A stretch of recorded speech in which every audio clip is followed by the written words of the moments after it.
Kisah Nabi Isa adalah salah satu cerita yang sangat penting dan menarik dalam agama Islam. Nabi Isa, yang dikenal dalam bahasa Arab sebagai Isa, adalah salah satu dari 5 rasul ulul azmi, rasul-rasul yang memiliki kedudukan luar biasa di hadapan Allah.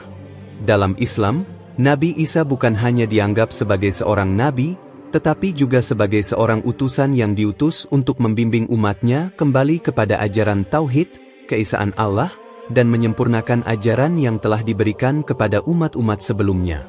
Namun, yang membuat kisah Nabi Isa sangat menarik dalam konteks Islam adalah perbedaan pandangan yang ada antara Islam dan agama-agama lain, khususnya agama Kristen.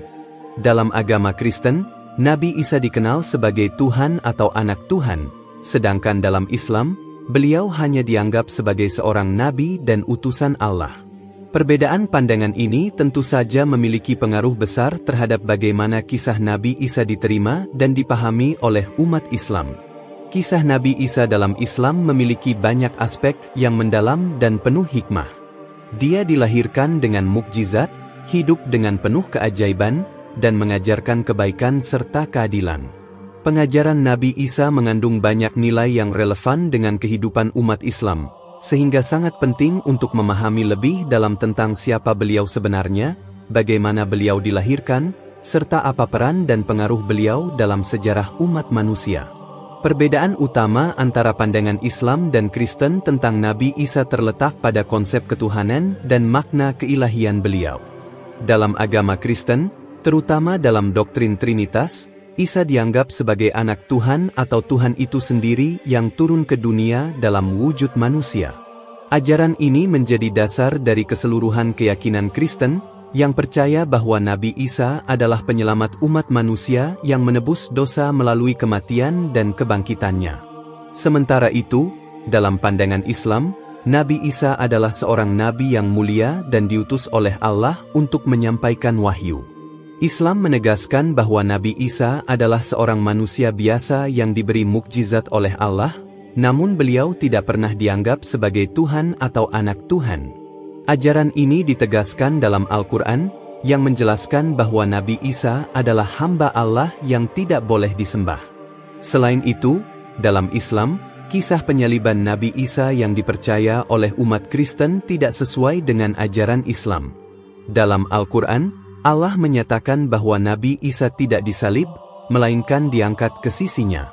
Dalam hal ini, Al-Quran memberikan gambaran yang sangat berbeda tentang akhir kehidupan Nabi Isa di dunia. Perbedaan ini adalah salah satu alasan mengapa penting untuk memahami kisah Nabi Isa dalam konteks Islam. Setiap agama memiliki pandangan dan keyakinannya masing-masing, namun dengan pemahaman yang lebih baik, kita dapat lebih menghargai dan memahami perbedaan tersebut dengan rasa hormat. Sebelum kelahiran Nabi Isa, kondisi umat Bani Israel berada dalam kesulitan. Pada saat itu, mereka berada di bawah kekuasaan Kekaisaran Romawi, dan banyak dari mereka hidup dalam kesulitan sosial dan ekonomi. Sebagai umat yang pernah diberikan petunjuk oleh para nabi sebelumnya, Bani Israel seringkali menyimpang dari ajaran yang benar dan jatuh dalam perbuatan dosa. Pada masa itu, banyak di antara mereka yang mengikuti ajaran-ajaran yang tidak lagi sesuai dengan wahyu yang diturunkan oleh Allah. Mereka terpecah dalam banyak sekte dan pandangan yang berbeda tentang bagaimana seharusnya mereka hidup dan menyembah Allah. Bahkan, beberapa di antara mereka menyimpang jauh dari ajaran Taurat yang semestinya mereka jalani. Kondisi seperti inilah yang menjadi latar belakang munculnya seorang nabi yang diutus oleh Allah untuk memberikan petunjuk kembali kepada mereka. Bani Israel juga dilanda ketidakadilan, penindasan, dan ketidaksetaraan. Banyak pemimpin mereka yang korup dan tidak menjalankan ajaran agama dengan benar. Umat Bani Israel membutuhkan seorang pembimbing yang akan mengingatkan mereka akan ajaran yang benar dan menuntun mereka ke jalan yang lurus. Dalam konteks ini, kedatangan Nabi Isa dipandang sebagai rahmat dari Allah, yang akan memberikan harapan baru bagi umat yang terlupakan dan tertindas. Melalui beliau, umat manusia akan diberikan kesempatan untuk kembali kepada jalan yang benar dan memperbaiki keadaan mereka. Sebelum kelahiran Nabi Isa, dalam kitab-kitab terdahulu, Baik itu dalam Taurat maupun Injil, terdapat nubuat atau ramalan tentang kedatangan seorang nabi yang akan menyelamatkan umat manusia. Dalam Islam, kita percaya bahwa Allah telah menurunkan wahyu kepada nabi-nabi sebelumnya, termasuk Nabi Musa dan Nabi Daud, yang memberikan petunjuk tentang kedatangan seorang nabi besar yang akan membawa umat manusia kembali ke jalan yang benar. Salah satu nubuat yang paling terkenal tentang kedatangan Nabi Isa terdapat dalam kitab Taurat. Dalam kitab tersebut, Allah berjanji akan mengirimkan seorang pemimpin yang akan membebaskan Bani Israel dari penindasan dan memberikan petunjuk yang benar. Para nabi sebelumnya, seperti Nabi Musa dan Nabi Daud, juga menyinggung tentang seorang rasul yang akan datang setelah mereka, yang akan membawa wahyu yang lebih sempurna. Nubuat-nubuat ini tentu saja menjadi landasan yang penting bagi umat Islam untuk memahami kedatangan Nabi Isa. Meskipun umat Yahudi pada waktu itu tidak mengakui bahwa Nabi Isa adalah sosok yang dinubuatkan, namun bagi umat Islam, kedatangan Nabi Isa adalah bagian dari takdir Allah yang telah digariskan sejak zaman nabi-nabi terdahulu. Selain itu, dalam Injil, terdapat banyak nubuat yang juga merujuk pada sosok Nabi Isa. Meskipun pandangan tentang siapa beliau sebenarnya berbeda antara Kristen dan Islam, kita bisa melihat bahwa ada banyak kesamaan dalam hal pesan moral dan nilai-nilai yang diajarkan oleh Nabi Isa.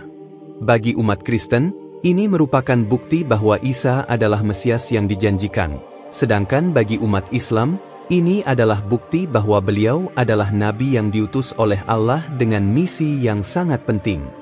Salah satu aspek yang sangat penting dalam kisah Nabi Isa adalah peran ibunya, Maryam, atau Maria.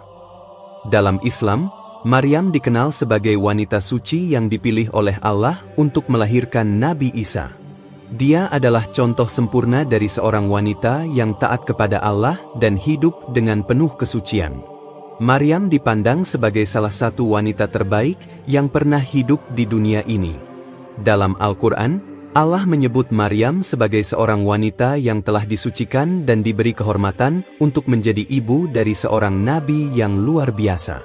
Kelahiran Nabi Isa, yang terjadi tanpa adanya percampuran antara pria dan wanita, adalah salah satu mukjizat terbesar dalam sejarah umat manusia. Ini menunjukkan kekuasaan dan kebesaran Allah yang tidak terbatas. Maryam bukan hanya seorang ibu yang mulia, tetapi juga seorang wanita yang memiliki keteguhan hati dan kesabaran yang luar biasa. Ketika beliau mengandung Nabi Isa, banyak orang yang meragukan kesucian dan kehormatannya. Namun, Maryam tetap tenang dan bertahan dengan iman yang kuat. Allah membimbingnya sepanjang perjalanan hidupnya, dan pada akhirnya, Maryam menjadi contoh teladan bagi semua wanita dalam sejarah Islam. Dalam banyak ayat di Al-Quran, kita melihat betapa pentingnya Maryam dalam konteks sejarah umat Islam. Maryam bukan hanya ibu dari Nabi Isa, tetapi juga seorang wanita yang dijadikan teladan dalam hal kesucian, ketabahan, dan ketaatan kepada Allah. Kisahnya memberikan inspirasi bagi banyak orang, khususnya bagi wanita, bahwa dengan iman dan keteguhan hati, kita dapat menghadapi segala ujian hidup dengan penuh keberanian dan keikhlasan. Kelahiran Nabi Isa merupakan sebuah peristiwa yang sangat luar biasa dalam sejarah umat manusia, terutama dalam ajaran Islam. Peristiwa ini diawali dengan sebuah kabar gembira yang diterima oleh Maryam, ibu dari Nabi Isa. Kabar tersebut datang dari malaikat Jibril, yang menyampaikan wahyu langsung dari Allah. Pada suatu hari, ketika Maryam sedang berada di sebuah tempat yang jauh dari keramaian, Allah mengirimkan malaikat Jibril untuk menyampaikan berita yang sangat penting. Maryam, yang saat itu masih seorang gadis muda dan belum menikah, terkejut ketika malaikat Jibril muncul di hadapannya. Malaikat Jibril menyampaikan kabar gembira bahwa ia akan mengandung seorang anak, yang akan menjadi seorang nabi yang besar. Dalam Al-Quran, Allah menyatakan hal ini dalam surah Maryam, 19:16-21. Malaikat Jibril berkata kepada Maryam, "Sesungguhnya aku ini adalah utusan Tuhanmu untuk memberimu seorang anak laki-laki yang suci." Maryam bertanya, "Bagaimana mungkin aku mempunyai anak laki-laki, padahal aku belum pernah disentuh oleh seorang laki-laki pun?" dan aku bukanlah seorang pezina. Hur An-Surah. Maryam pukul 19:19. Malaikat Jibril menjawab bahwa hal ini adalah kehendak Allah, dan Allah dapat melakukan apa saja, bahkan sesuatu yang tampaknya mustahil. Jibril menjelaskan bahwa kelahiran Nabi Isa akan menjadi mukjizat besar yang diberikan oleh Allah. Kabar ini sangat mengejutkan bagi Maryam, karena ia belum menikah dan tidak pernah memiliki hubungan dengan seorang pria. Namun, sebagai seorang hamba yang taat kepada Allah, Maryam menerima takdir ini dengan lapang dada, meskipun dia tahu tantangan besar akan datang setelahnya. Kelahiran Nabi Isa adalah salah satu mukjizat terbesar yang diberikan oleh Allah. Mukjizat ini sangat berbeda dengan kelahiran manusia pada umumnya. Maryam mengandung Nabi Isa tanpa adanya ayah, yang tentunya memunculkan berbagai pertanyaan dan keraguan dari masyarakat sekitar. Namun, Maryam yang sangat yakin akan janji Allah tetap tenang dan pasrah dengan segala takdir yang telah ditentukannya. Cobaan terbesar yang dihadapi Maryam adalah stigma sosial yang akan dia terima setelah kelahiran Nabi Isa. Masyarakat pada waktu itu sangat memegang teguh norma dan adat, sehingga kelahiran seorang anak tanpa ayah dianggap sebagai suatu aib yang besar. Banyak orang yang akan meragukan kesucian Maryam, bahkan menuduhnya melakukan perbuatan yang tidak senonoh. Meskipun demikian, Maryam tetap teguh pada imannya dan mempercayai Allah dengan sepenuh hati. Setelah menerima kabar tersebut, Maryam menjalani kehamilan dengan penuh kesabaran, meskipun ia tahu bahwa perjalanan ini tidak akan mudah. Tidak ada satu orang pun yang mengetahui apa yang akan terjadi, dan ia harus menghadapi segala macam hinaan dan kecaman dari orang-orang yang tidak memahami situasi yang sebenarnya. Disinilah kekuatan dan ketabahan Maryam diuji. Dia tidak hanya menghadapi tantangan fisik sebagai seorang wanita hamil, tetapi juga menghadapi cobaan mental dan sosial yang sangat berat. Ketika saatnya tiba bagi Maryam untuk melahirkan, ia merasa sangat kesulitan dan cemas. Dalam keadaan penuh kecemasan dan rasa sakit, Maryam pergi ke sebuah tempat terpencil di sebuah lembah yang sepi. Di sana, di bawah pohon kurma yang rindang, Maryam melahirkan Nabi Isa. Pada saat itulah, mukjizat kedua terjadi. Menurut Al-Quran dalam surah Maryam 19:23-26, Maryam merasa sangat kesepian dan tidak tahu harus berbuat apa. Namun, Allah memberikan pertolongannya dengan cara yang luar biasa. Allah memerintahkan Maryam untuk mengguncang pohon kurma yang ada di dekatnya. Ketika Maryam melakukannya, pohon itu mengeluarkan buah kurma yang segar. Allah juga memerintahkan Maryam untuk makan dan minum untuk menyegarkan tubuhnya setelah proses persalinan yang berat. Dan terbitlah untukmu dari bawahmu sebuah mata air. Dan goyangkanlah pangkal pohon kurma ini, niscaya pohon itu akan menggugurkan buah kurma yang masak padamu. Hur An-Surah. Maryam pukul 19:25.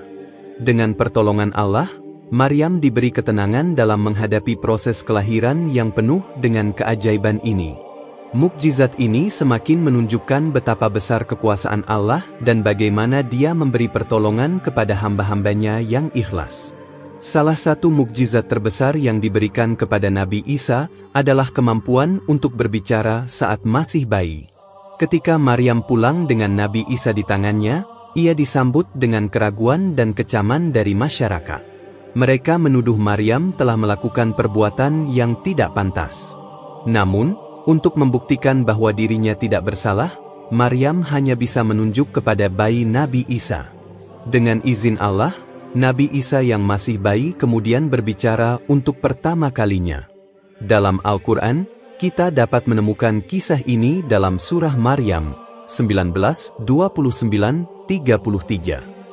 Nabi Isa berkata, "Sesungguhnya aku hamba Allah, Dia memberikan kepadaku kitab dan menjadikan aku seorang nabi, dan Dia menjadikan aku diberkahi di mana saja aku berada dan menyuruh aku mendirikan solat dan menunaikan zakat selama aku hidup." Hur An-Surah. Maryam 19:30-31. Ini adalah mukjizat pertama yang diberikan kepada Nabi Isa sebagai bukti bahwa ia adalah seorang nabi yang diutus oleh Allah. Tentu saja, peristiwa ini mengejutkan banyak orang yang menyaksikan atau mendengarnya, karena sangat tidak mungkin bagi seorang bayi untuk berbicara dengan begitu jelas dan penuh hikmah. Dengan berbicara saat masih bayi, Nabi Isa menunjukkan kepada dunia bahwa beliau adalah utusan Allah yang diberi mukjizat sejak lahir. Bahkan, sejak saat itu, ia sudah menunjukkan kedudukannya yang tinggi sebagai seorang nabi yang akan membawa umat manusia menuju jalan kebenaran. Reaksi masyarakat terhadap kelahiran Nabi Isa sangat beragam. Sebagian besar orang meragukan kesucian Maryam dan menuduhnya telah melakukan perbuatan yang tidak pantas. Masyarakat pada masa itu, yang sangat memperhatikan norma sosial dan agama, tentu saja merasa bingung dan cemas dengan kejadian luar biasa ini.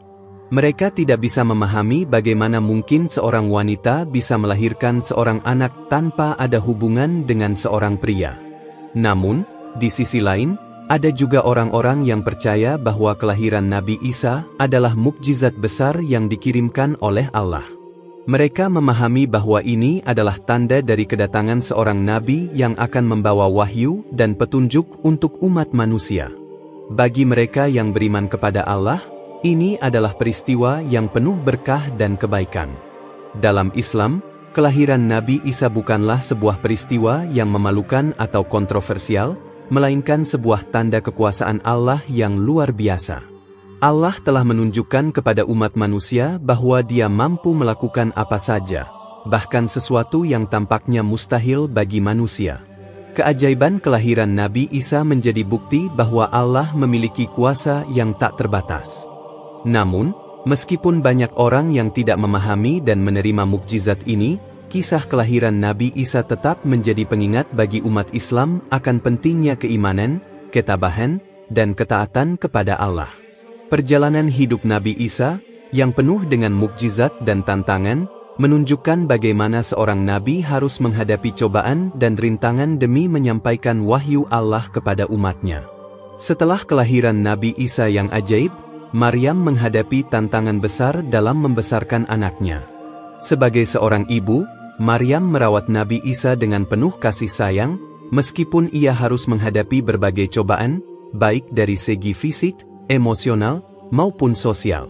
Setelah kelahiran Nabi Isa, masyarakat di sekitar Maryam mulai menganggapnya dengan kecurigaan dan hinaan, tetapi Maryam tetap tabah dan sabar dalam menjalani hidup bersama anaknya.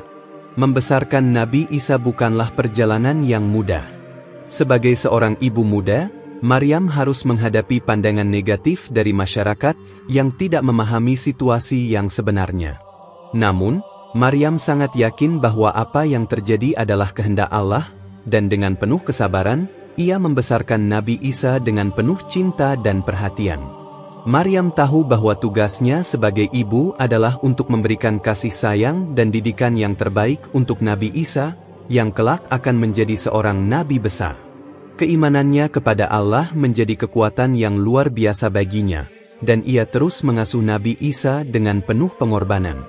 Setiap langkah yang diambil Maryam adalah bentuk kesetiaan dan ketaatan kepada Allah, yang membimbingnya dalam peranannya sebagai ibu dari seorang nabi. Nabi Isa tumbuh di tengah-tengah masyarakat Bani Israel yang penuh dengan perdebatan dan perselisihan. Umat Bani Israel pada waktu itu terpecah menjadi berbagai golongan, dengan banyak sekte dan aliran yang masing-masing memiliki pandangan dan ajaran yang berbeda-beda mengenai agama.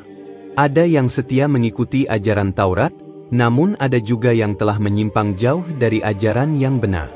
Dalam kondisi yang penuh ketegangan ini, Nabi Isa dibesarkan sebagai seorang anak yang akan membawa wahyu baru untuk membimbing umat manusia kembali ke jalan yang lurus. Masyarakat Bani Israel saat itu juga berada di bawah kekuasaan Romawi, yang menambah kesulitan dan tantangan yang harus dihadapi Nabi Isa kelak. Mereka hidup dalam penindasan dan kekurangan, dan banyak yang berharap pada kedatangan seorang pemimpin yang akan membebaskan mereka dari belenggu penjajahan. Di tengah ketidakpastian dan ketidakadilan ini, Nabi Isa dilahirkan untuk membawa pesan baru yang penuh dengan kedamaian, keadilan, dan kebenaran. Sebagai seorang anak yang dibesarkan di tengah masyarakat yang penuh konflik dan perbedaan, Nabi Isa harus belajar banyak tentang dunia dan orang-orang di sekitarnya. Ia belajar bagaimana berinteraksi dengan berbagai kelompok, memahami keadaan umatnya, dan menyaksikan ketidakadilan yang ada. Semua pengalaman ini menjadi bekal bagi Nabi Isa untuk menjalankan tugas kenabiannya kelak. Nabi Isa sejak kecil telah menunjukkan berbagai mukjizat yang luar biasa, meskipun ia masih dalam masa kanak-kanak. Mukjizat-mukjizat kecil ini menjadi tanda bahwa ia bukanlah anak biasa, melainkan seorang nabi yang diberi keistimewaan oleh Allah sejak lahir. Salah satu mukjizat kecil yang terjadi ketika Nabi Isa masih bayi adalah berbicara dengan jelas di ayunan bayi. Ketika Maryam membawa Nabi Isa ke kota dan menghadapi kecaman dari masyarakat, Nabi Isa yang masih bayi berbicara untuk membela ibunya. Ia berkata kepada orang-orang yang menuduh Maryam dengan tuduhan yang tidak berdasar, bahwa ia adalah seorang nabi dan bahwa Allah telah memberinya wahyu sejak ia masih bayi. Mukjizat ini menunjukkan bahwa sejak masa kanak-kanak, Nabi Isa sudah diberi kemampuan luar biasa oleh Allah. Selain itu, Nabi Isa juga dikenal memiliki kemampuan untuk menyembuhkan orang sakit sejak masa kecilnya. Dalam beberapa riwayat, diceritakan bahwa Nabi Isa mampu menyembuhkan penyakit-penyakit ringan yang diderita oleh orang-orang di sekitarnya, meskipun mukjizat-mukjizat besar baru muncul saat ia dewasa. Keajaiban-keajaiban ini merupakan tanda bahwa Nabi Isa dibimbing oleh Allah untuk menjalankan misi kenabiannya sejak usia dini. Sejak usia muda, Nabi Isa sudah menunjukkan kecerdasan yang luar biasa. Ia memiliki pemahaman yang mendalam tentang agama dan wawasan yang sangat tajam, meskipun ia masih seorang anak. Ketika ia mulai berinteraksi dengan orang-orang yang lebih tua, ia mampu menjawab pertanyaan-pertanyaan agama dengan sangat bijaksana dan tepat. Salah satu contoh dari kecerdasan Nabi Isa dapat ditemukan dalam kisahnya yang terjadi ketika beliau berusia 12 tahun. Pada suatu waktu, Maryam dan suaminya, Nabi Yusuf, pergi ke Yerusalem untuk merayakan hari raya. Ketika mereka kembali ke rumah, mereka menyadari bahwa Nabi Isa tidak ikut bersama mereka. Mereka kembali ke Yerusalem dan menemukannya sedang berada di dalam Baitul Maqdis, kuil, berbicara dengan para ahli agama dan memberikan penjelasan yang sangat cerdas tentang hukum-hukum agama. Ini adalah contoh pertama dari kebijaksanaan Nabi Isa yang luar biasa, bahkan saat ia masih muda. Ia menunjukkan pemahaman yang sangat dalam tentang agama dan keyakinannya kepada Allah, yang menjadi dasar bagi tugas kenabiannya nanti. Ketakwaannya kepada Allah juga terlihat sejak masa kecil. Nabi Isa tidak hanya pintar, tetapi ia juga sangat rendah hati, taat beribadah, dan selalu berusaha untuk mengikuti petunjuk Allah. Selama masa kecilnya, Nabi Isa dibimbing langsung oleh Allah untuk mempersiapkannya menghadapi tugas kenabiannya. Allah memberikan petunjuk dan wahyu kepada Nabi Isa sejak dini, meskipun ia masih sangat muda. Sebagai seorang nabi, Nabi Isa telah dipilih oleh Allah untuk menyampaikan wahyu dan membawa umat manusia kembali ke jalan yang benar. Sebagai bagian dari persiapannya untuk menjadi seorang nabi, Nabi Isa menjalani hidup yang penuh dengan pembelajaran dan pengajaran.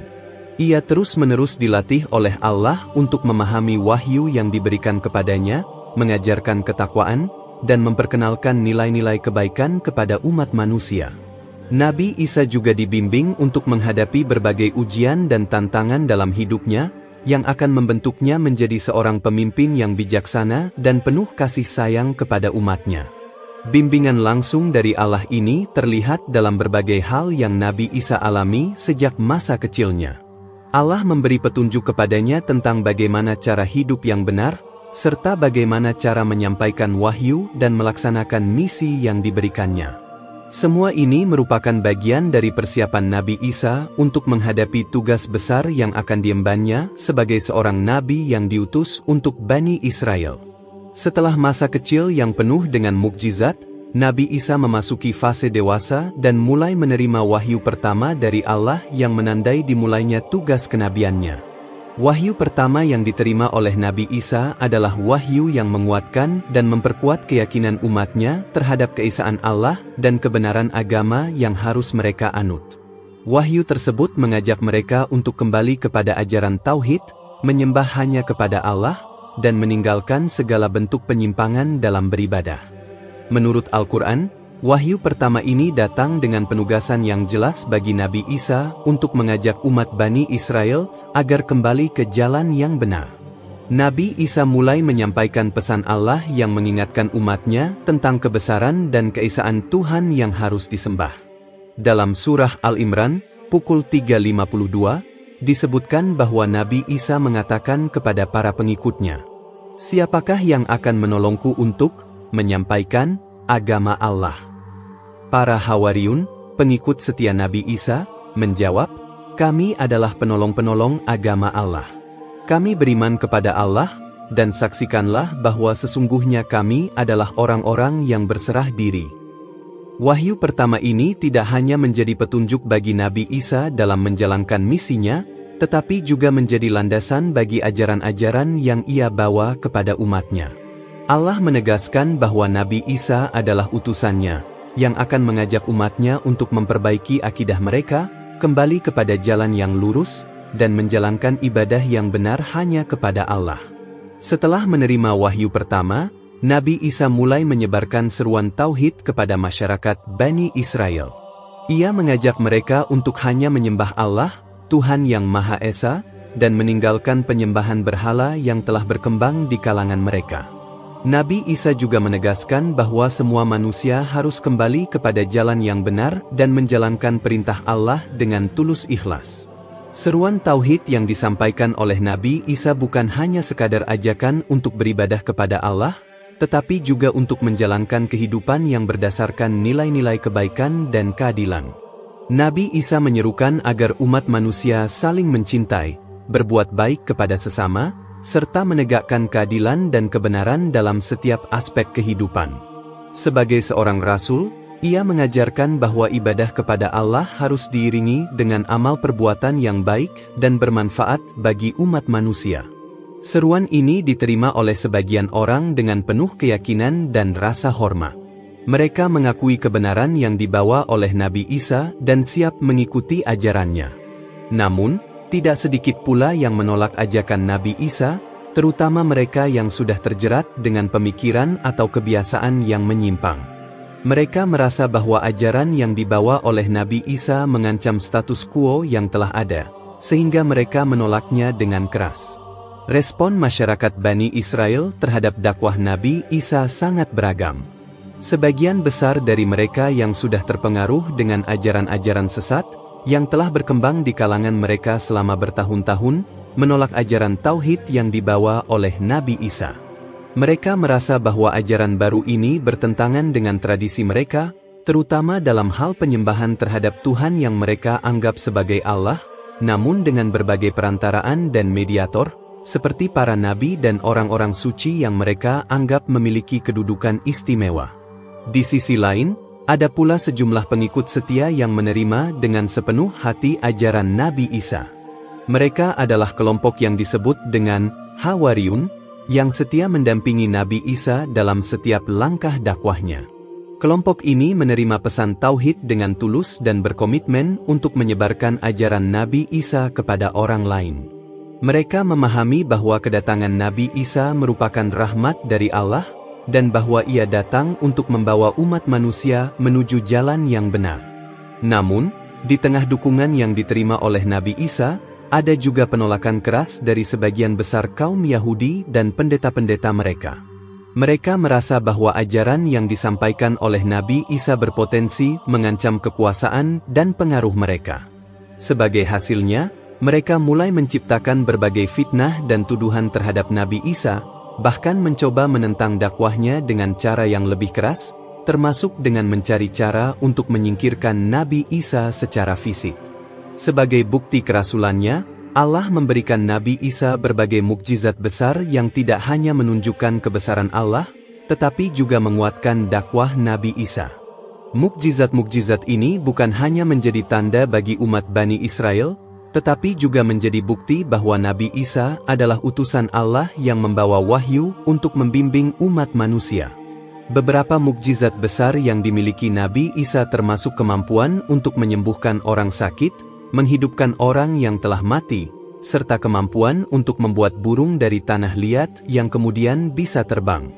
Dalam Al-Quran, Allah menggambarkan beberapa mukjizat Nabi Isa, antara lain dalam surah Al-Imran, pukul 3:49, yang menyebutkan, "Dan, ingatlah, ketika aku, Isa, menjadikan untukmu dari tanah, seperti bentuk, burung, kemudian aku meniupkan kepadanya, maka ia pun menjadi burung dengan izin Allah." Mukjizat lain yang sangat terkenal adalah ketika Nabi Isa menyembuhkan orang yang buta dan orang yang tampaknya tak bisa disembuhkan oleh para tabib. Nabi Isa juga mampu menyembuhkan orang yang terkena penyakit kusta dan memberikan penglihatan kepada orang yang sebelumnya tidak bisa melihat. Semua mukjizat ini menunjukkan kekuatan dan izin Allah yang diberikan kepada Nabi Isa. Mukjizat-mukjizat ini tidak hanya dimaksudkan untuk menegakkan kebenaran wahyu yang dibawa oleh Nabi Isa, tetapi juga sebagai tanda bagi orang-orang yang masih meragukan kenabiannya.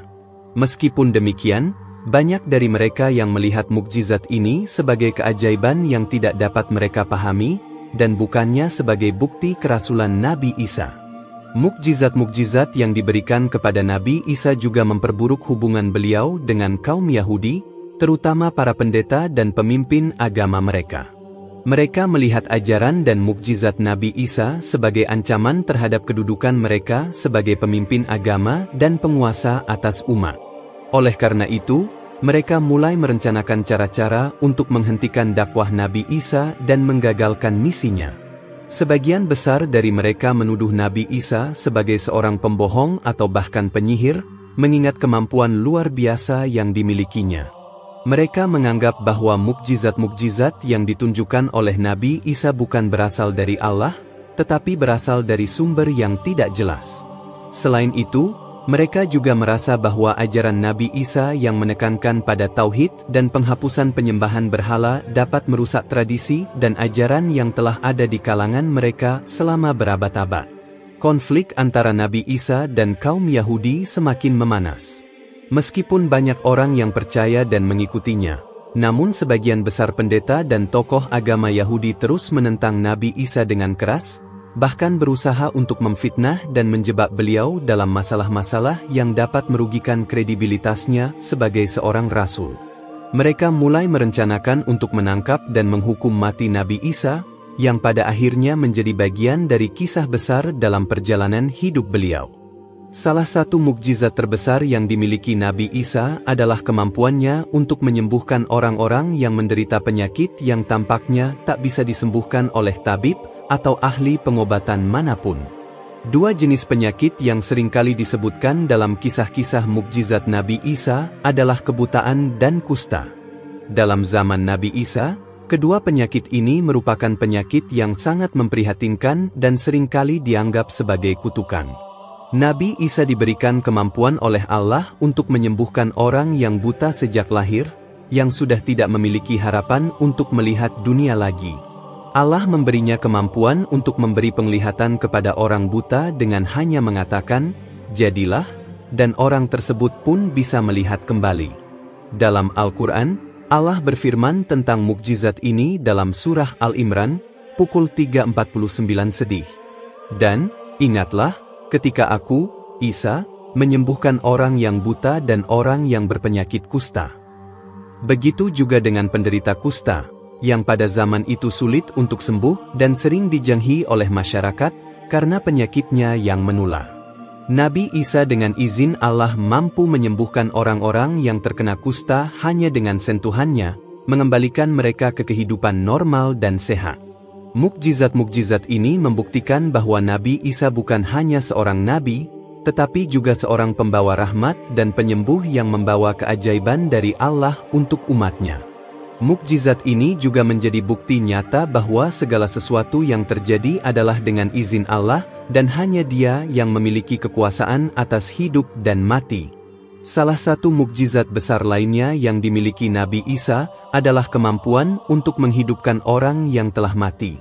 Dengan izin Allah, Nabi Isa mampu membangkitkan orang yang telah meninggal dunia, sesuatu yang tampaknya mustahil bagi manusia biasa. Mukjizat ini menunjukkan bahwa Nabi Isa bukanlah nabi biasa, tetapi beliau diberi kemampuan luar biasa untuk mengubah hukum alam dengan izin Allah. Dalam salah satu kisah yang terkenal, Nabi Isa membangkitkan seorang wanita yang telah meninggal dunia. Wanita ini telah dimakamkan dan keluarganya telah merasakan kedukaan yang mendalam. Nabi Isa kemudian berdoa kepada Allah, dan dengan izinnya, wanita itu kembali hidup. Kisah ini menyentuh hati banyak orang dan semakin memperkuat posisi Nabi Isa sebagai seorang rasul yang diutus oleh Allah dengan membawa banyak mukjizat untuk menunjukkan kebenaran ajarannya. Mukjizat menghidupkan orang mati ini juga menjadi tanda kebesaran Allah dan bukti bahwa kekuasaan Allah tidak terbatas oleh apapun, bahkan oleh kehidupan dan kematian itu sendiri. Semua ini dilakukan oleh Nabi Isa hanya dengan izin Allah sebagai tanda kenabiannya dan untuk menunjukkan kekuatan Allah yang Maha Kuasa. Selain mukjizat menyembuhkan orang sakit dan menghidupkan orang mati, Nabi Isa juga diberi kemampuan untuk mendatangkan makanan dari langit sebagai tanda kebesaran Allah.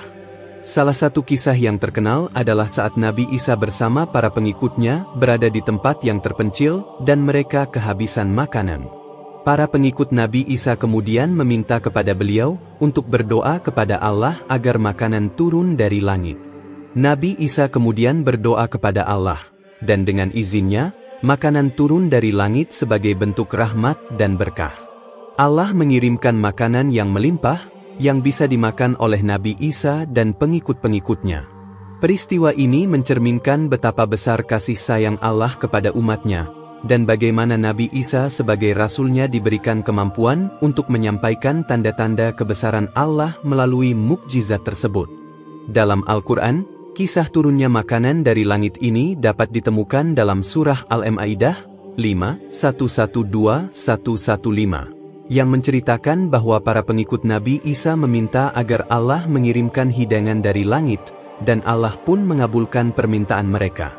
Dan, ingatlah, ketika para Hawariyun berkata, "Ya Isa putra Maryam, apakah Tuhanmu mau menurunkan bagi kami hidangan dari langit?" Isa menjawab, "Bertakwa kepada Allah jika kamu orang yang beriman." Mukjizat ini mengajarkan umat manusia tentang pentingnya tawakal kepada Allah dan bagaimana Allah bisa memberikan segala kebutuhan kepada hamba-Nya jika mereka benar-benar percaya dan bergantung padanya. Mukjizat lainnya yang sangat terkenal adalah kemampuan Nabi Isa untuk mengubah tanah liat menjadi burung yang hidup.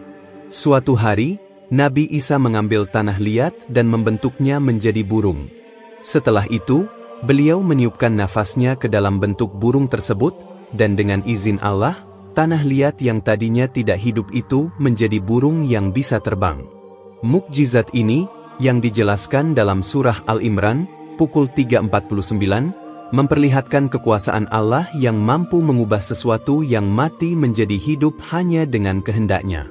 Nabi Isa tidak menciptakan burung itu dengan kekuatan dirinya sendiri, tetapi dengan izin Allah, yang menunjukkan bahwa segala sesuatu yang ada di dunia ini adalah ciptaannya dan hanya Dia yang memiliki kuasa penuh atas segala sesuatu.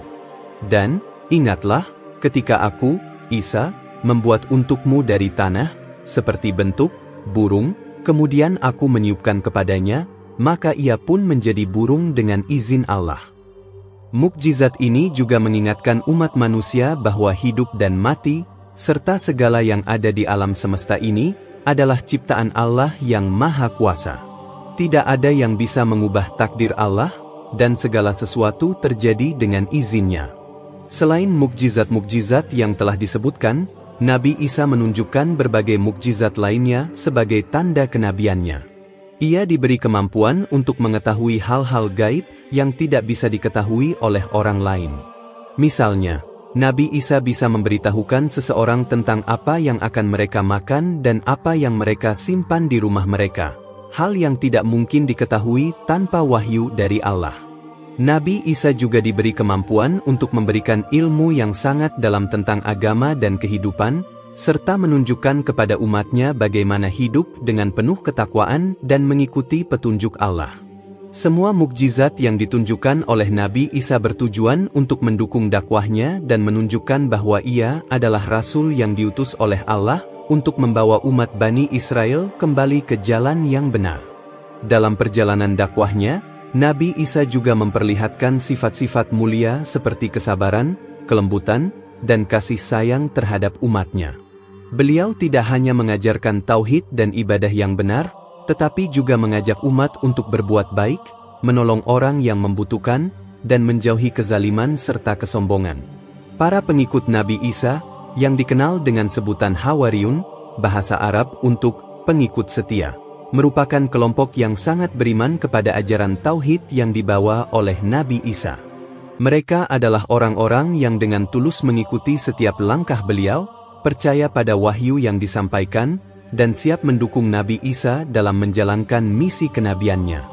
Hawariyun bukan hanya pengikut biasa, tetapi mereka adalah orang-orang yang memiliki keyakinan yang kuat dan dedikasi yang tinggi terhadap ajaran Nabi Isa.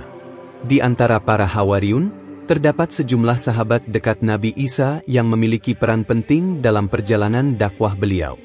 Mereka adalah orang-orang yang memiliki keteguhan iman, kesabaran, dan pengabdian yang luar biasa kepada Allah dan Rasul-Nya. Nabi Isa sering mengajarkan mereka mengenai ajaran tauhid, mengajak mereka untuk berbuat baik, serta menekankan pentingnya hidup dalam kebenaran dan keadilan. Beberapa tokoh yang sering disebutkan dalam sejarah sebagai Hawariyun adalah Said bin Maryam, salah satu pengikut terdekat Nabi Isa, yang banyak membantu beliau dalam menyebarkan dakwah.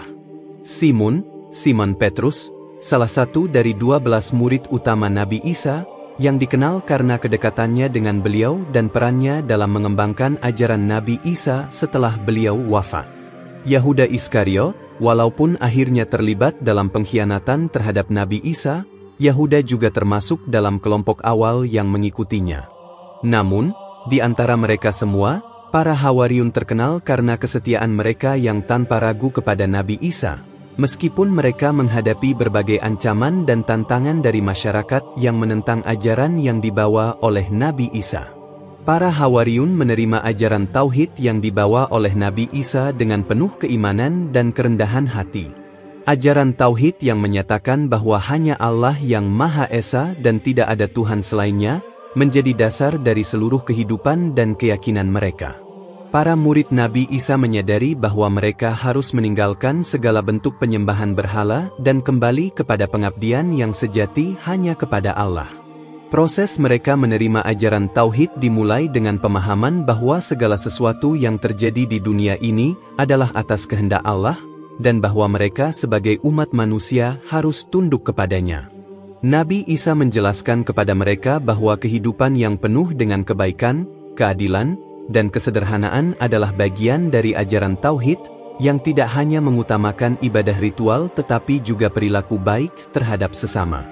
Sebagian besar dari mereka menerima ajaran ini dengan penuh ketulusan, walaupun mereka harus menghadapi banyak rintangan dari masyarakat yang tidak sepaham dan para pemimpin agama yang menentang ajaran baru ini. Para Hawariyun mengerti bahwa untuk mengikuti jalan yang benar, mereka harus siap menghadapi kesulitan dan tidak terpengaruh oleh tekanan dari luar. Kesetiaan dan ketulusan para Hawariyun terhadap Nabi Isa sangatlah luar biasa. Mereka adalah orang-orang yang dengan penuh keyakinan mengikuti setiap perintah Nabi Isa dan mendukung dakwah beliau, meskipun hal itu seringkali berarti menghadapi ancaman dari pihak-pihak yang menentang. Mereka mengikuti Nabi Isa dengan penuh keikhlasan, tidak mencari keuntungan duniawi, dan selalu siap untuk berkorban demi kebenaran yang dibawa oleh beliau. Para Hawariyun memiliki karakteristik yang mulia, seperti sifat sabar, rendah hati, dan pengabdian yang tulus kepada Allah dan Rasul-Nya. Mereka tidak hanya mendengarkan ajaran Nabi Isa, tetapi juga mengamalkannya dalam kehidupan sehari-hari. Mereka memahami bahwa mengikuti Nabi Isa bukanlah hal yang mudah, karena mereka harus berjuang melawan berbagai bentuk penentangan, baik dari kaum Yahudi yang merasa terancam oleh ajaran baru ini, maupun dari pihak penjajah Romawi yang berusaha menindas mereka. Kehadiran para Hawariyun sangat penting dalam perjalanan hidup Nabi Isa. Mereka tidak hanya menjadi pengikut setia, tetapi juga menjadi penolong dan teman dalam menjalankan dakwah. Mereka adalah orang-orang yang membantu Nabi Isa dalam menyebarkan pesan-pesan kebenaran dan berjuang untuk memperbaiki akidah umat Bani Israel.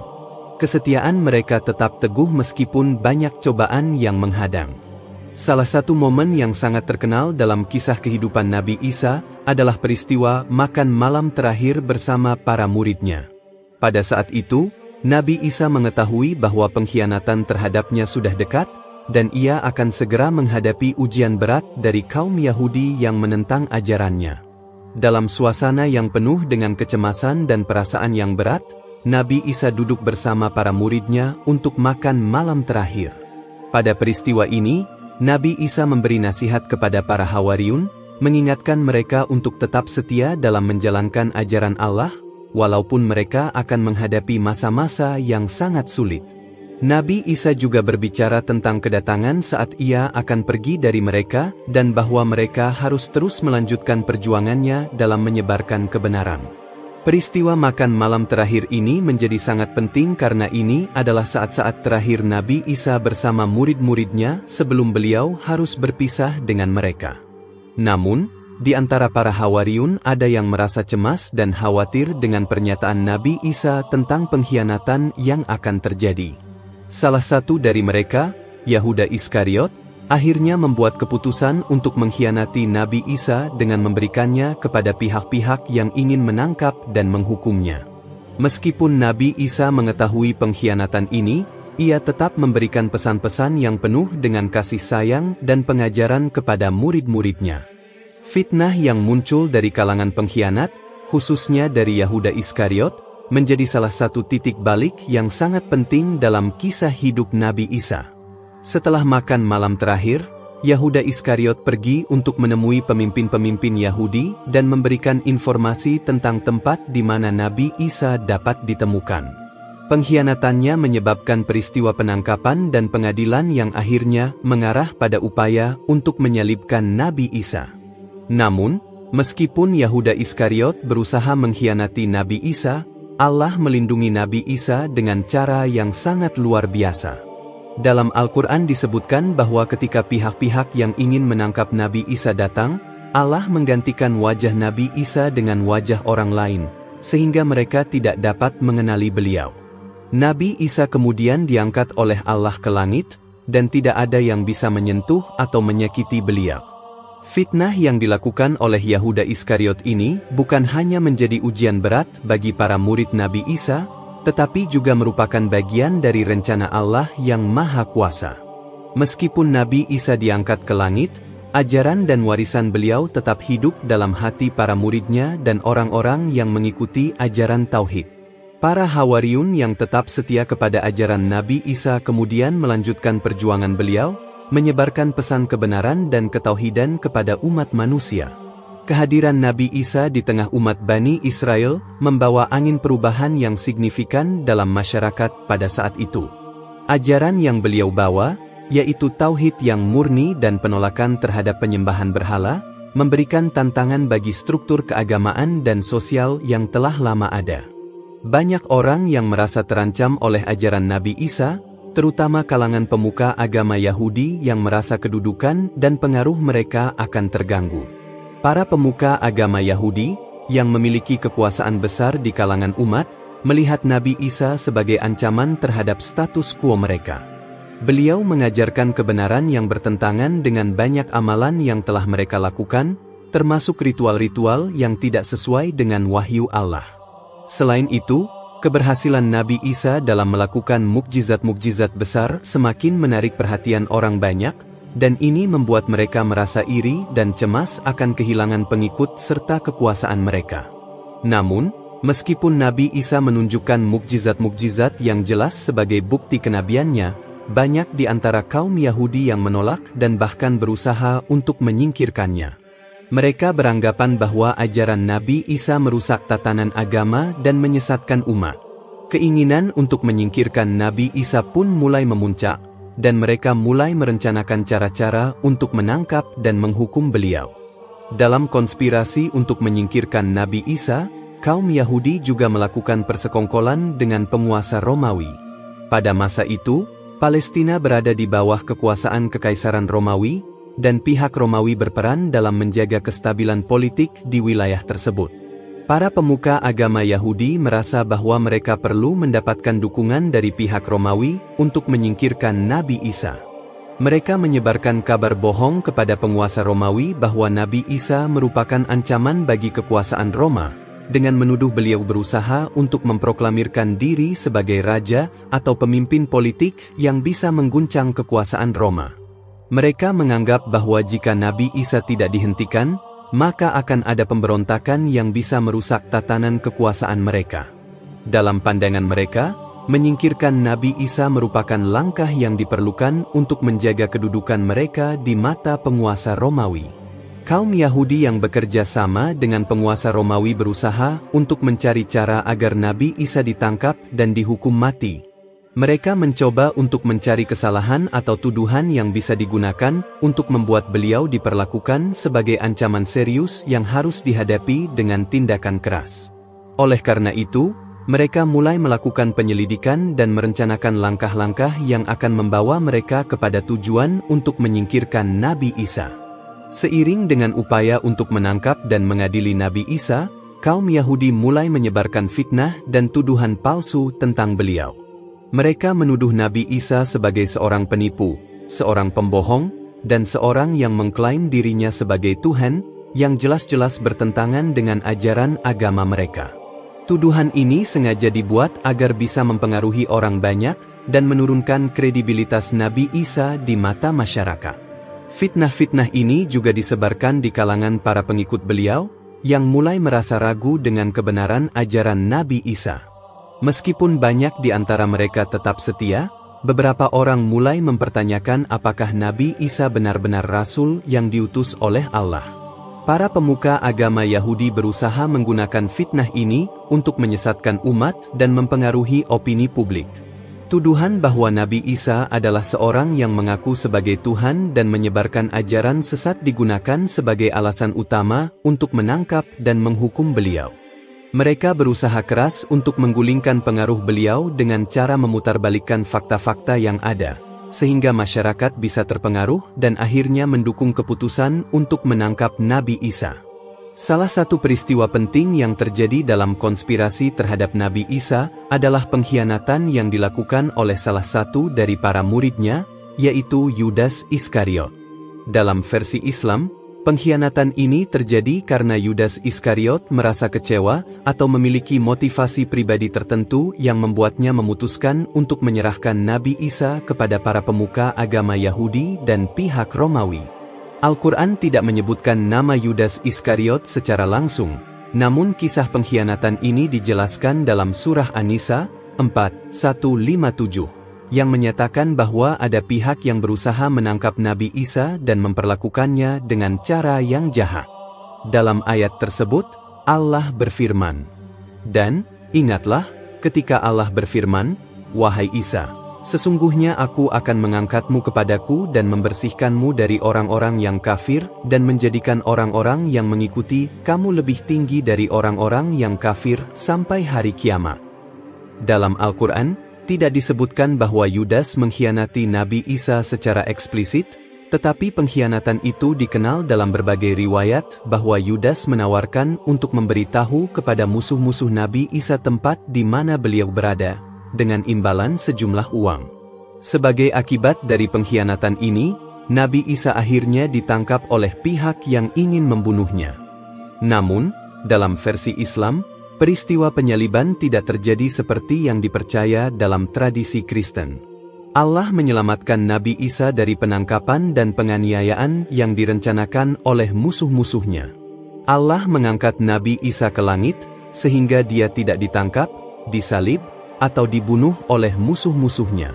Sebagai gantinya, orang yang menyerupai Nabi Isa ditangkap dan disalib, dan banyak orang berkeyakinan bahwa itu adalah Nabi Isa yang sebenarnya. Setelah pengkhianatan Yudas Iskariot, para pemuka agama Yahudi dan pihak Romawi mulai merencanakan cara untuk menangkap Nabi Isa. Mereka ingin mengadili beliau atas tuduhan-tuduhan yang tidak benar dan akhirnya menghukum beliau dengan cara yang kejam. Penyaliban adalah hukuman yang sangat berat pada masa itu dan digunakan untuk menghukum orang-orang yang dianggap sebagai penjahat besar atau ancaman bagi kekuasaan. Rencana untuk menyalib Nabi Isa didorong oleh kebencian yang mendalam dari kaum Yahudi yang merasa terancam oleh ajaran beliau. Mereka menganggap bahwa dengan menyalibkan Nabi Isa, mereka akan mengakhiri ajaran yang dianggap sesat dan merusak tatanan sosial mereka. Namun, meskipun para musuh Nabi Isa sudah merencanakan segalanya, Allah memiliki rencana yang lebih besar. Allah menggagalkan rencana mereka dengan cara yang sangat luar biasa. Dalam pandangan Islam, Nabi Isa tidak disalibkan atau dibunuh, melainkan Allah mengangkat beliau ke langit dan menyelamatkannya dari semua bahaya tersebut. Sebaliknya, orang yang disalib dan disangka sebagai Nabi Isa adalah orang yang mirip dengan beliau, tetapi bukanlah Nabi Isa yang sebenarnya. Ini adalah bagian dari takdir Allah yang Maha Kuasa. Pada puncak konspirasi yang diatur oleh kaum Yahudi dan pihak Romawi untuk menyingkirkan Nabi Isa, Allah menunjukkan kuasanya yang tidak tertandingi. Meskipun musuh-musuh Nabi Isa berencana untuk menangkap dan membunuh beliau, Allah memiliki rencana yang jauh lebih besar dan penuh hikmah. Dalam Islam, diyakini bahwa Allah melindungi Nabi Isa dengan cara yang luar biasa dan menakjubkan, yang menghalangi mereka untuk mewujudkan niat jahat mereka. Allah mengabarkan melalui wahyunya bahwa Nabi Isa tidak akan dibunuh atau disalibkan oleh musuh-musuhnya. Dalam surah An-Nisa ayat 157, Allah berfirman, "Dan, ingatlah, ketika Allah berfirman, Wahai Isa, sesungguhnya aku akan mengangkatmu kepadaku dan membersihkanmu dari orang-orang yang kafir dan menjadikan orang-orang yang mengikuti kamu lebih tinggi dari orang-orang yang kafir sampai hari kiamat." Ayat ini menjelaskan bahwa Allah mengangkat Nabi Isa ke langit untuk menyelamatkannya dari upaya penyaliban dan penganiayaan yang direncanakan oleh musuh-musuhnya. Dengan demikian, meskipun pengikut-pengikut Nabi Isa berada dalam kebingungan, Allah menunjukkan kuasanya untuk melindungi Rasul-Nya. Keajaiban ini menjadi bukti betapa besar kekuasaan Allah dalam menjaga para nabi dan Rasul-Nya dari segala bentuk bahaya yang ditujukan untuk menghancurkan mereka. Perlindungan Allah terhadap Nabi Isa menegaskan bahwa meskipun manusia berusaha untuk menjatuhkan seorang nabi, kehendak dan takdir Allah lebih besar dari segala upaya mereka. Setelah perencanaan untuk menangkap dan menyalibkan Nabi Isa terjadi, Allah mengatur sebuah kejadian yang sangat luar biasa. Dalam versi Islam, sosok Nabi Isa tidak ditangkap oleh musuh-musuhnya. Sebagai gantinya, Allah menggantikan sosok Nabi Isa dengan seseorang yang sangat mirip dengan beliau. Orang yang diserupakan dengan Nabi Isa ini menjadi sasaran penangkapan dan disalibkan oleh kaum Yahudi dan Romawi. Menurut riwayat Islam, orang yang diserupakan dengan Nabi Isa ini adalah salah satu pengikut beliau. Namun ada juga yang mengatakan bahwa itu adalah seorang yang tidak dikenal, tetapi memiliki wajah yang mirip dengan Nabi Isa. Penggantian ini berlangsung dengan kehendak Allah, yang menginginkan agar Nabi Isa tetap terlindungi dari segala bentuk bahaya. Meskipun orang yang disalibkan itu memiliki penampilan yang serupa dengan Nabi Isa, sesungguhnya itu bukanlah beliau, melainkan orang yang dipilih oleh Allah untuk mengambil alih tempat beliau. Peristiwa ini menjadi sebuah keajaiban besar yang menunjukkan kuasa Allah yang tidak bisa dilawan oleh siapapun. Masyarakat dan musuh-musuh Nabi Isa yang datang untuk menangkapnya tidak mampu mengenali perbedaan antara Nabi Isa yang asli dan orang yang diserupakan dengan beliau. Dengan cara ini, Allah menyelamatkan Nabi Isa dari penyaliban dan memastikan bahwa misi kenabiannya tetap berjalan tanpa terganggu. Setelah penggantian sosok tersebut, Nabi Isa tidak lagi berada di bumi. Allah mengangkat beliau ke langit dalam sebuah peristiwa yang penuh dengan keajaiban. Pengangkatan Nabi Isa ini tidak hanya menunjukkan penyelamatannya dari musuh, tetapi juga menegaskan bahwa Nabi Isa memiliki kedudukan yang tinggi di sisi Allah. Dalam tradisi Islam, pengangkatan Nabi Isa ke langit adalah bagian dari takdir yang ditentukan oleh Allah. Beliau tidak mengalami kematian seperti manusia lainnya, melainkan Allah mengangkatnya ke langit dalam keadaan hidup. Nabi Isa kemudian berada di sisi Allah, dan hingga saat ini, Beliau tidak wafat tetapi menunggu saat yang tepat untuk kembali ke dunia sebagai tanda kebesaran Allah.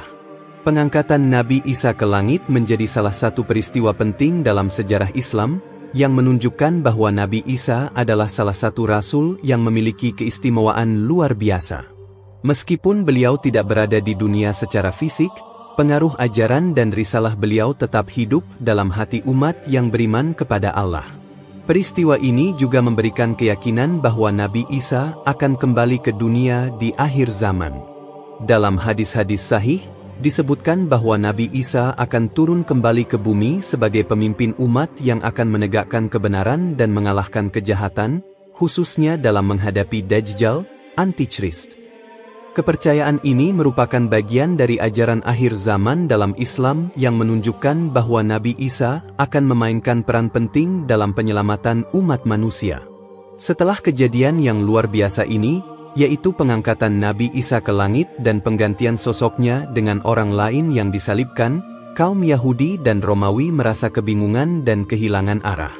Mereka telah merencanakan segala sesuatu untuk menangkap dan menghukum mati Nabi Isa, tetapi tiba-tiba segala usaha mereka berakhir dengan kegagalan. Mereka tidak tahu apa yang sebenarnya terjadi. Kaum Yahudi merasa marah dan bingung karena mereka tidak bisa mengerti bagaimana bisa seseorang yang mereka anggap sebagai penyesat dan ancaman terhadap agama mereka tiba-tiba menghilang begitu saja. Mereka tidak bisa menerima kenyataan bahwa Nabi Isa sebenarnya tidak mati dan tidak disalibkan seperti yang mereka harapkan. Kejadian ini pun menjadi bahan perdebatan dan spekulasi di kalangan mereka. Pihak Romawi, yang sebelumnya mendukung tindakan kaum Yahudi, juga merasa terkejut dengan kejadian ini. Mereka mungkin tidak sepenuhnya memahami apa yang terjadi, tetapi mereka menyadari bahwa rencana mereka untuk menyingkirkan Nabi Isa tidak berhasil. Mereka tidak bisa menjelaskan bagaimana hal ini terjadi, dan ini membuat mereka semakin bingung tentang bagaimana harus bersikap terhadap ajaran yang dibawa oleh Nabi Isa. Meskipun demikian, kedua pihak, Yahudi dan Romawi, terus menjalankan agenda mereka masing-masing. Namun, mereka tidak pernah benar-benar mengetahui kebenaran tentang peristiwa yang sebenarnya terjadi pada Nabi Isa. Kejadian ini tetap menjadi misteri bagi mereka yang tidak memahami takdir Allah yang Maha Kuasa.